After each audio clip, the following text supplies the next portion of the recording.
fraternité. Et en l'occurrence, l'idée de la fraternité qui fait son chemin, c'est l'idée du revenu universel. Les Suisses, justement, vont voter sur le sujet dans les 2 ans. Regardez. L'idée n'est pas nouvelle, elle a été lancée par Thomas More au XVIe siècle dans son ouvrage L'Utopie. Un concept repris ensuite dans les années 30 aux États-Unis pendant la crise et étudié par de nombreux économistes. Les auteurs de l'initiative proposent un revenu de base de 2 500 francs par mois pour chaque adulte, riche ou pauvre, vivant légalement en Suisse. Les salaires et les aides sociales seraient alors réduits. Le coût total est estimé à 200 milliards de francs. Le financement n'est pas encore déterminé, mais une partie proviendrait des économies dans les assurances sociales. L'initiative casserait le lien entre revenus et travail. Déjà aujourd'hui, de nombreuses heures de travail ne sont pas payées. Par exemple, le travail des femmes ou des hommes à la maison. Ou bien le bénévolat, notamment l'aide aux personnes âgées qui leur permet de continuer à vivre chez elles. Des tâches nécessaires au fonctionnement de la société. Un revenu de base permettrait de développer ce type d'activité. Le but, en fait, c'est de trouver une nouvelle manière de s'adapter à la situation actuelle. C'est-à-dire qu'on est dans une situation, en fait, où le plein emploi n'existe plus et existera de moins en moins. Et on doit trouver maintenant de nouvelles solutions qui vont permettre de faire que chaque personne aura une place dans la société et qui n'est pas forcément une place, qui n'est pas forcément liée à une activité rémunérée. Cette fois, c'est Bernard Friot qui est venu nous rejoindre. Vous êtes économiste, sociologue, professeur émérite à l'Université de Nanterre. Vous êtes l'auteur de L'enjeu du salaire, dans lequel vous réfléchissiez à l'instauration d'un salaire universel à vie. Et vous faites partie des nombreux auteurs qui s'expriment dans le dernier numéro de la revue Mouvement sur le thème « Un revenu pour exister ». L'idée, effectivement, comme c'était dit dans ce reportage suisse, c'est de détacher le revenu du travail. C'est-à-dire que, je crois que c'est vous qui donnez l'exemple d'ailleurs, on peut faire du café à ses amis ou faire du café et être payé pour faire du café quand on travaille dans un café. Ça n'est pas la même chose. L'idée là, et elle est vieille, ce serait que tout le monde, de sa naissance à sa mort, touche un revenu auquel s'ajouteraient éventuellement les revenus du travail. Mais de toute façon, on serait certain d'avoir, alors justement, pour parer à la pauvreté, pour parer au dénuement, d'avoir tous un salaire, quoi qu'il arrive. Les étudiants, les gens qui ne travaillent pas, et même les mineurs, même si ce salaire était un peu plus bas. C'est ça, Bernard Friot ? Je ne pense pas, non. Parce non. que détacher le revenu du travail n'a pas de sens, d'accord, puisque le travail est le seul producteur de richesse, le seul producteur de valeur économique. Et donc, il y a forcément un lien entre le travail et le salaire. Alors, je me suis mal exprimé. À partir du moment où on fait de la redistribution, vous êtes bien d'accord avec moi qu'on peut toucher de l'argent, un revenu qui est détaché du travail. Qui est détaché de l'emploi. Et c'est ça qui est très important. Alors, excusez-moi, voilà, c'est ça que ce n'est pas du tout la même chose. Hein, c'est pas du tout la même chose. Le problème aujourd'hui du salaire, c'est qu'il est lié à l'emploi pour beaucoup de la population. Et si vous liez le salaire à l'emploi, alors c'est le chantage à l'emploi en permanence. On le connaît bien aujourd'hui. Monsieur Rouard prétend que Arnaud fait vivre des tas de gens, alors que c'est ces tas de gens qui le font vivre lui, et comment, hein. Et le luxe français existe malgré lui, pas grâce à lui, bien sûr. Hein. Et on pourrait en dire autant de Pinault, on pourrait en dire autant de Mittal. J'étais à Liège récemment. Il ne fait pas vivre 20 000 personnes, Mittal, c'est 20 000 personnes qui le font vivre, d'accord. Et si on lie le salaire à l'emploi, on donne tout le pouvoir aux propriétaires lucratifs. Et c'est pour cela que tout le mouvement syndical au cours du XXe siècle a été pour déconnecter le salaire de l'emploi et pour attacher le salaire à la personne. C'est nous qui produisons la valeur. C'est pas Arnaud ni Mittal, c'est nous qui produisons la valeur. Arnaud et Mittal, ce sont des parasites qui nous piquent mais on pourrait à l'échelle du pays. Ne pas produire de valeur et toucher ce salaire. Ça, c'est le cas de Mittal, qui ne produit pas de valeur et qui touche beaucoup. Oui. À l'échelle du pays, nous produisons 2 000 milliards par an. 700 vont des propriétaires lucratifs. 700, 35%, qui n'investissent que 400, 20% seulement.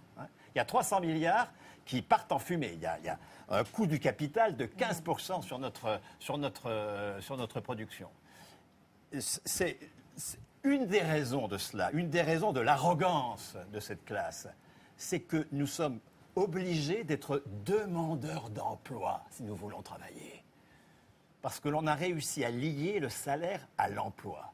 Et tout le mouvement syndical, j'y reviens, au cours du XXe siècle, sa bagarre, ça a été pour dénouer le salaire de l'emploi, pour créer la fonction publique, par exemple.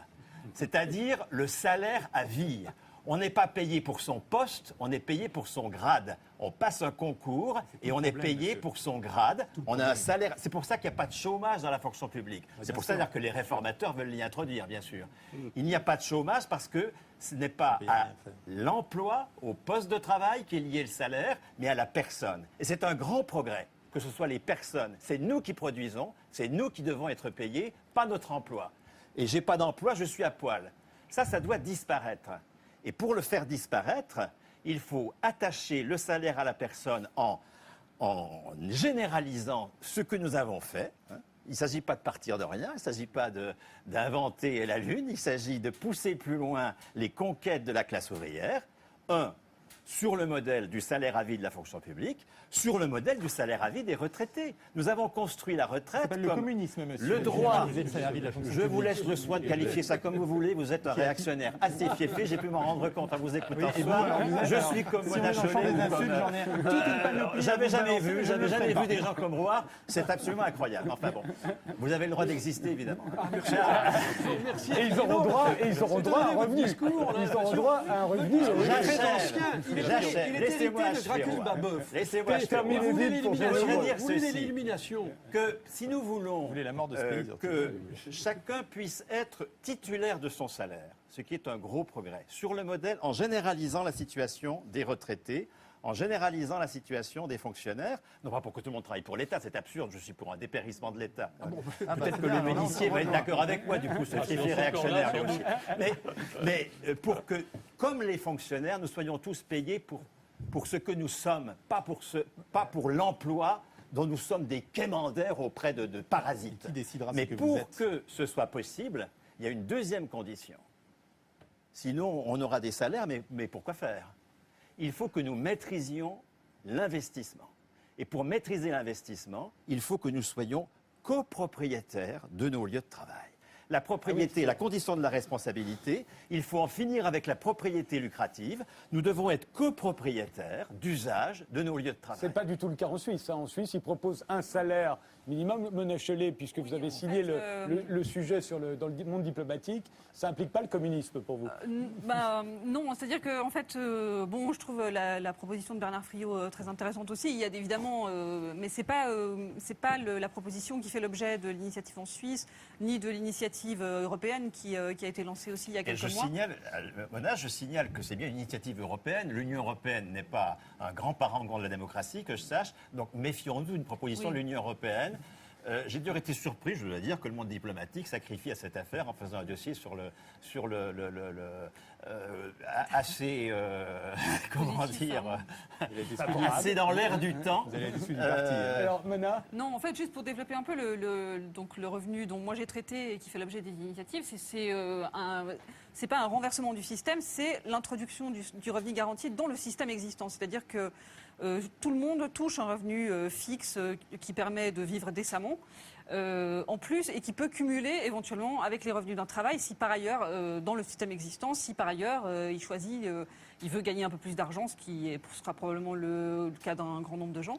Voire beaucoup plus d'argent. Voire beaucoup plus d'argent. Mais au moins, il existe ce choix. C'est-à-dire que chacun peut se poser la question, se dire, qu'est-ce que j'ai envie de faire de ma vie exactement? Est-ce que j'ai envie d'avoir du temps à consacrer aux autres, à des occupations qui m'intéressent, quitte à avoir un niveau de consommation tout à fait modeste, mais après tout, c'est une contrepartie qui n'est pas forcément très dure à accepter. Ou alors, est-ce que je préfère cumuler ce revenu avec un emploi normal et voilà. Une idée qui est dans l'air du temps, d'ailleurs dans le dossier du monde diplomatique, on s'aperçoit qu'il commence à y avoir des expériences un peu partout dans le monde, sur tous les continents, des expériences très différentes. Martin Hirsch. Moi, je ne suis pas du tout convaincu par le concept de revenu universel. Quel que soit son nom, allocation, je ne dis pas que si je débarquais dans une salaire, île où il n'y a jamais rien eu, où il n'y a jamais eu des tas d'impôts, de trucs, etc., je me dirais peut-être que ça serait sympathique de commencer par ça.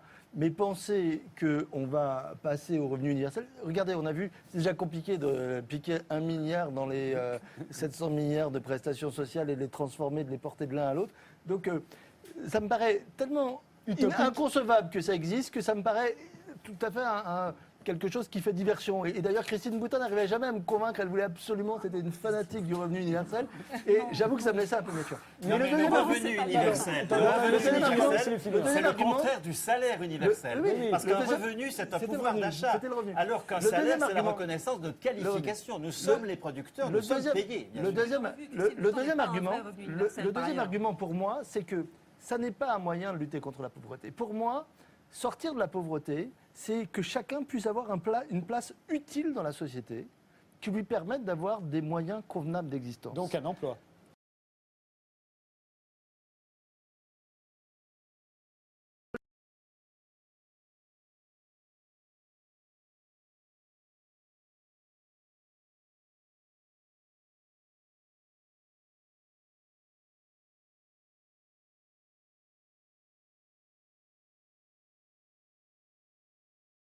l'urgence, c'est les sortir du compartiment de l'inutilité. Et ma vision, pardon, mais un peu de principe de la société, c'est une vision dans laquelle on redonne un rôle Mais utile à la attendez, société. excusez-moi, Et je Martin, pense que ça, je comprends pas ça parce nous que écarte de même ça. qu'on Voilà. donne aux gens le droit de vote, quel qu'il soit, Oui, quelle soit leur absolument. origine, leur couleur, etc. On C'est ça ne la pas. Constitution. Pourquoi Oui. ne pas leur donner un minimum garanti de la naissance à la mort qui leur permette non, de vivre. attendez, non, il juste y a pour une qu'on différence comprenne entre le bien, droit de vote. à vivre décemment. Il y a différence. il y a des revenus minimums. Mais mettons qu'on dise à tout le monde, vous avez le revenu minimum, mais puis du coup, vous n'avez plus besoin de travailler, etc. Mais les gens déprimeraient, la société cette Alors, c'est le le droit droit de de vote, vote, c'est la c'est différence. C'est aussi. La Si différence on avait, si vous êtes entre le droit de vous êtes vote utile par les livres que et vous le faites, si on revenu vous disait non, universel. vous en Le droit de vote, il nous pose comme des citoyens.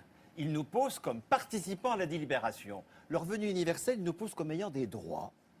Nous sommes des êtres de besoin qui avons droit du pouvoir d'achat. Et on a le droit de Le jouer un salaire rôle. On a le universel, droit de c'est jouer tout un à fait rôle. autre chose. Vous Nous êtes d'accord sommes, avec moi, c'est non comme le suffrage universel, nous sommes les seuls producteurs de la richesse. Il n'y a que les travailleurs qui produisent de la richesse. Nous devons avoir un droit Il y a politique que les travailleurs qui au produisent la richesse. salaire, le salaire comme lié à la personne. Ça n'a rien à voir avec le revenu de base, j'ai pour bien tous, compris. C'est qui pour est ça que une roue de secours du capitalisme. Le revenu, c'est ce La- que proposent les Suisses. Ça n'est pas ce Mais que bien vous sûr, proposez, le vous. salaire universel, c'est l'affirmation que nous sommes les seuls producteurs, que les propriétaires lucratifs sont des parasites et que nous avons J'aime à pas tellement être le les mot de parasite. copropriétaires J'aime d'usage. pas tellement le mot de parasite. Ah ben, dans le écoutez, débat si vous public. pensez que Vital n'est pas un parasite, Non, mais allez donc voir avec de des parler d'un biologistes de d'un base être qu'ils humain, en pensent. un être humain comme un parasite, ça me choque. Voilà. Jean-Marie Assumez Roy. la social-démocratie. Dites-le que Je Mittal n'est voudrais pas un répondre à paradis. monsieur Oui, qui je suis en m'a train de mis dire en que j'aime pas le cause. mot parasite. Non, mais Donc, dites que ne ce sommez n'est pas de pas dire ce que je suis en train de dire. Je suis en réactionnaire. train de le dire. Que Je j'aime voudrais pas le mot dire parasite. Ne parlez pas vraiment tous en même temps. l'exemple de quelqu'un de très intelligent, mais qui pense d'une manière extraordinairement fausse. Et quand vous avez mis en cause ce que j'ai dit sur Bernard Arnault, mais c'est que vous mettez en cause tous les gens qui ont créé des entreprises, tous les grands entrepreneurs. La France est constituée par quoi? Elle est constituée par qui? Elle est constituée par tous les grands entrepreneurs. Tout ce qui a constitué la richesse et beaucoup même la d'autres choses. civilisation de Louis Renault, de l'automobile, de l'aviation, ce sont de grands inventeurs et des gens, de grands industriels. Mais Vous la oubliez- SNCF mais non, mais n'a pas avec- de grands avec vous, entrepreneurs et elle fonctionne beaucoup mieux que des tas d'entreprises comme Vous arriveriez, Le vous EDF arriveriez n'avait pas d'entrepreneurs, avec elle vous, fonctionnait avec beaucoup vous, mieux quand elle n'en on avait pas que arriverait depuis à qu'elle une a des démocratie prétendus populaire, entrepreneurs. parce qu'au fond, ce que etc. vous voulez, c'est un Ce que vous dites est une égalitarisme. énorme bêtise, tout C'est un simplement. égalitarisme- Vous parlez ensemble. C'est un égalitarisme fou, un égalitarisme délirant, et qui fait que vous prenez tout le monde pour des réactionnaires. Les gens qui ont du bon sens sont des Ah bah vous, réactionnaires. vous l'êtes. Ça, Vous ça me vivez- paraît absolument mais non, mais- évident, mais- hein. mais c'est évident. Pour pas vous, besoin de vous écouter pour plus de vous, 5 parce minutes. parce que vous êtes dans votre folie. Vous êtes dans votre bulle, dans votre schizophrénie. Vous ne voyez même, mais Jean-Marie même Roy- Martin Hirsch, avec pourtant je suis Hirsch, pas riche. avec lequel je ne suis pourtant. J'ai des sais que c'est un accords. compliment, Je reconnais. Mais qui ne peut pas être d'accord avec Martin Hirsch? Il est Au moins, il a mange du à bon tous les sens. râteliers, c'est Mais vous, vous normal. n'avez aucun bon sens. Vous êtes dans votre folie. Restez dans votre folie, mais ne traitez pas tout le monde de réactionnaire. Alors, Léonie Simaga, alors vous avez bien vu qu'il y a le salaire universel, Oui. il y a le revenu universel, ce que proposent les Suisses, qui ne nécessite pas forcément de nationaliser toutes les entreprises. Oui. Mais je rebondis sur ce que vous dites quand vous dites que c'est une folie. C'est vrai que, enfin, c'est tellement loin, c'est tellement utopique qu'on pense que ce soit l'enfer ou le paradis. C'est effectivement tellement loin que ce soit l'enfer ou le paradis, c'est tellement Ça a déjà loin été expérimenté, on l'a vu que c'était l'enfer. Je Merde. peux finir. On l'a vu pendant un siècle. Oui, mais là où on est Vous avez aussi, besoin c'est de quoi pour l'enfer. voir que Mais ce que là vous où on proposez, est c'est de la aussi, dictature. c'est Attendez, l'enfer. Et on le laissez voit. parler Léonie Sibagaff. Oui, pardon. C'est J'ai dès aucune qu'elle autorité ouvre la auprès de bouche, ce elle, que garçon. vous parlez. Oui, pardon, oui, pardon. j'ai aucune autorité. Mais au moins, je pense que cette pensée, cette pensée a la vertu de l'espoir, de la direction et d'ouvrir des portes. C'est-à-dire, effectivement, on vous a coupé à un moment, je pense, important quand vous disiez ça existe déjà, le revenu à vie. Par exemple, c'est le principe de la retraite. Effectivement, quand on considère qu'une personne travaille et puis au moment où elle cesse de travailler, elle continue à percevoir de l'argent jusqu'à ce qu'elle meure, c'est bien donc un revenu universel. Et ça, on le trouve normal et on se bat tous, à peu près tous, pour le maintenir. Alors après, l'idée que ce serait exponentiel, enfin que ce serait... Non, à vie. Ça vie, daterait de beaucoup plus tôt que la retraite. Voilà, que ce serait... Oui, mais je voudrais vous reprendre sur ce point. elle est Les belle, retraités, ils n'ont pas un revenu. Ce que nous avons construit comme retraite, c'est un salaire continué. Nous revendiquons 75% du brut à 55 ans. J'espère qu'on va revenir à cette revendication ancienne de 55 ans. C'est-à-dire le droit à une seconde carrière. À 55 ans, on n'est pas en retraite pour ne rien faire. La retraite, ce n'est pas le droit au loisir. C'est le droit à enfin pouvoir travailler sans employeur et sans actionnaire. Et quand on interroge les retraités qui ont une pension proche de leur salaire, on a toujours la même réponse. Je n'ai jamais autant travaillé, je n'ai jamais été aussi heureux de travailler. Et quand on leur demande pourquoi, mais parce que ça tombe tous les mois, parce que c'est un salaire à vie et qu'ils n'ont plus besoin de passer par le chantage à l'emploi, ils n'ont plus besoin de mettre en valeur le patrimoine indécent d'un actionnaire pour pouvoir travailler. Enfin, les retraités travaillent et ils produisent la valeur économique. Je suis de C'est pas moins en nous qui moins les pour ont. le revenu universel. Non, ça c'est le salaire. Ça, c'est le salaire universel. C'est celui d'Henri Friot qui veut dire, ça veut dire celui de Friot, les deux. c'est celui hop, d'Henri je prends Friot, pas. je vous le dirai si je me trompe, mais en gros, nous serait versé par un centre de sécurité sociale et ce serait vrai pour tous les travailleurs, Voilà. que ce soit le patron Écoutez, de l'entreprise ou j'y arrive. Dans le C'est cas déjà des le Suisses, cas, mais c'est juste déjà le pour cas en qu'on C'est pas santé. dans mon C'est déjà râtelier. le cas en C'est santé pas et en dans mon vieillesse. râtelier. Dans le cas de, dans le cas Ah bah du- non, ça je m'en suis dans le aperçu. cas du ça, revenu j'ai bien. universel, c'est simplement que ça remplacerait toutes les formes d'allocation. Il n'y aurait plus de cotisation chômage, enfin il n'y aura plus d'allocation chômage, il n'y aurait plus tout ça, il y aurait le revenu. Et Ce voilà. qu'il faut voir, c'est le déjà là. C'est-à-dire que sur 100% d'un salaire aujourd'hui, il y a 45% de cotisation sociale. Si je touche 2 000 euros par mois, il y a 1 700 euros de cotisation. Et c'est vous avez pas heureusement qu'il y a cette mutualisation du salaire, que ce n'est pas mon employeur qui, selon la proposition qui nous file les 5% pour qu'on aille acheter nos couches-culottes, enfin je ne sais pas quoi. ça serait horrible de donner oui, oui, de bon. donner de Et l'argent aux gens pour qu'ils en heureusement fassent que ce ce qu'ils n'est pas veulent. mon C'est atroce. employeur qui paye mon opération du cœur. Il cotise et c'est la mutualisation des valeurs ajoutées dans une caisse maladie qui m'assure la couverture. Heureusement que ce n'est pas mon employeur qui paye ma retraite, il a peut-être disparu. Il cotise et c'est la mutualisation des valeurs ajoutées à l'échelle du pays qui garantit la vieillesse. Pareil pour le salaire direct. Il s'agit d'aller plus loin à partir du déjà là, d'être fidèle au Conseil national de la résistance, d'être fidèle à ceux qui ont inventé ce système formidable et de les honorer en faisant pareil, c'est-à-dire 100% du salaire mutualisé. Ce n'est pas l'entreprise qui paye les salaires directs, l'entreprise cotise au prorata de sa valeur ajoutée. L'équivalent de 60% de la valeur ajoutée à peu près pour le salaire, 30% pour l'investissement, si on veut avoir non pas les 400 milliards que nous laissent les parasites, mais les 600 milliards dont nous avons besoin et que nous produisons pour faire de l'investissement. Et ces cotisations vont des caisses de salaire qui versent les salaires. Et nous sommes enfin dans la liberté, Nous sommes libérés du marché du travail. Mona Chollet, vous voulez préciser quelque chose? Oui, j'étais juste frappée par le discours de Martin Hirsch. Je crois que vraiment ce dont on crève, au contraire, c'est la confusion permanente entre l'emploi, avoir un emploi et être utile à la société. Parce qu'aujourd'hui, on sait très bien que c'est plus vrai. C'est-à-dire qu'il y a énormément de gens qui occupent un emploi. Non, vous disiez qu'il fallait trouver à chacun un emploi pour qu'ils se sentent un rôle tout utile ça. dans la société. Un rôle utile dans la société. Et de fait, bon, typiquement, le RSA, c'est ça. C'est-à-dire qu'en gros, on subventionne des emplois pour le profit d'un patron. L'utilité à la société et l'épanouissement de la personne qui travaille, c'est pas tellement, c'est pas une grande réussite de ce côté-là, quoi. Donc vous avez à la fois des gens, vous pouvez avoir des gens qui ont un emploi qui sont tout à fait nuisibles